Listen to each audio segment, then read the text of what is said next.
Hello students, जैसा कि शाम को बात हुई थी, जैसे ही सीट चार्ट आता है, वैकेंसी सीट चार्ट, हम क्या बनाएंगे, एनालाइज किया हुआ वीडियो जिसमें प्रॉपर रिव्यू रहेगा आपके लिए कि कैसे सेलेक्ट करें, कौन सा कॉलेज सेलेक्ट करें। तो बिना टाइम वेस्ट किए फटाफट से देखिए।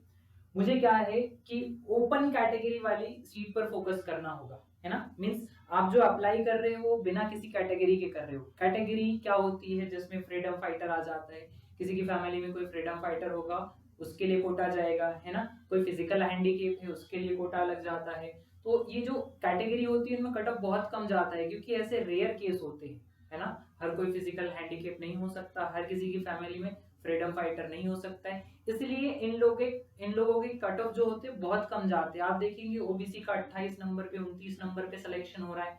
क्यों हो रहा है? क्योंकि उसके पास स्पेशल कैटेगरी है, बट आप उस कैटेगरी में नहीं आते, है ना। तो आपको कौन सी सीटें देखनी है? केवल ओपन वाली सीटें देखनी है। तो अगर मैं ओपन की बात करूं तो देखिए फटाफट से ओपन सीटें कितनी है।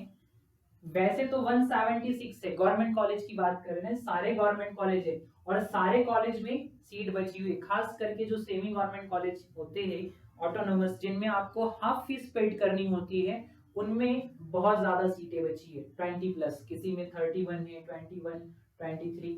तो ये 176 सारी सीटें नहीं है आपके लिए। ओपन कैटेगरी के लिए ओनली कितनी है देखिए। जनरल की बात करूं तो जनरल का ओपन क्या बता रहा है, 25 सीट, मतलब अनरिजर्व में कितनी सीटें हैं मेरे पास, ओनली 25 सीटें हैं। नेक्स्ट, अगर मैं एससी के लिए ओपन सीटें देखूं तो एससी के लिए ओपन सीटें कितनी है, सिर्फ 14 है। एससी कैटेगरी के लिए ओपन सीटें 14 है। नेक्स्ट, अगर एसटी कैटेगरी में ओपन देखी जाए तो एसटी के लिए ओपन कितनी है, सिर्फ 9 है। तो एसटी कैटेगरी के लिए कितनी हो गई, 9 हो गई। नेक्स्ट, ओबीसी में ओपन की बात करेंगे तो ओबीसी में ओपन कितनी है, ओनली 14 है। तो ओबीसी के लिए भी ओपन सीट कितनी हो गई, 14 हो गई। नेक्स्ट लास्ट कैटेगरी है क्या, ईडब्ल्यूएस। ईडब्ल्यूएस में तो सिर्फ 5 सीट है। तो ईडब्ल्यूएस कैटेगरी में कितनी सीट मिल रही है आपको, सिर्फ 5 सीट मिल रही है। ये ओपन सीटें है, बिना किसी वर्ग के, बिना किसी कैटेगरी के, है ना, ओपन सीटें कहलाती है। जब आप इनको टोटल करके देखोगे तो ये सारा जोड़ने पर आपको मिलेगा क्या, ओपन सीट हो रही है 67। तो अब इस भ्रम में ना रहे कि आपके पास 176 सीटें थी, आपके पास कितनी सीट है ओपन कैटेगरी में, 67। ये जो क्लास किसी स्पेसिफिक क्लास के लिए दिए गए हैं, ये आप अलाउ नहीं करेंगे, है ना। आपको इस पे सीट नहीं मिलेगी, ये उन लोगों के लिए सीट है जो क्लास बना के रखी है, उनके लिए आप इन पे अप्लाई नहीं कर सकते। तो थीम क्या है, आपको देखना है पिछला कट ऑफ कितना गया है, आपके मार्क्स देखने हैं, और उसके बाद फिर आपको कॉलेज क्या करना है, लॉक करना है। अगर आपके मार्क्स एग्जैक्टली वैसे ही है जो पिछला कट ऑफ गया है, अगर आपको पिछला कट ऑफ देखना है तो प्रीवियस वीडियो देख सकते हैं, या फिर अभी मैं आपको पिछला कट ऑफ लिख के दिखा देता हूँ। फटाफट से पिछला कट ऑफ लिखते हैं, ज्यादा समय नहीं लगेगा। जनरल कैटेगरी के लिए कितना गया था, 50.8 गया था। ये फर्स्ट राउंड का है, पिछला मींस पिछले साल का ना समझिए, फर्स्ट राउंड का है, ठीक है। ओबीसी कैटेगरी के लिए कितना गया था, थोड़ा सा कम गया था, 49.95 गया था। ईडब्ल्यूएस के लिए कितना गया था, तो ईडब्ल्यूएस के लिए गया था 47.97, ओके। और एससी कैटेगरी के लिए कितना गया था, 46.62 गया था। एसटी कैटेगरी के लिए कितना गया, तो एसटी के लिए तो काफी कम गया था, 42.72 लिख दीजिए, 382 गया था। ये फर्स्ट राउंड के कट ऑफ है। अब आप अपने मार्क्स को कंपेयर कीजिए, अगर इनके बहुत पास में है तो आपके चॉइस का कॉलेज भर दीजिए। मान लीजिए कोई कैंडिडेट ओबीसी कैटेगरी का है और वो चाहता है कि उसको 48 मार्क्स पे क्या मिल जाए, कॉलेज मिल जाए गवर्नमेंट वाला, तो उसको फिर क्या चूज करना पड़ेगा, आउटसाइड का कॉलेज चूज करना पड़ेगा, है ना।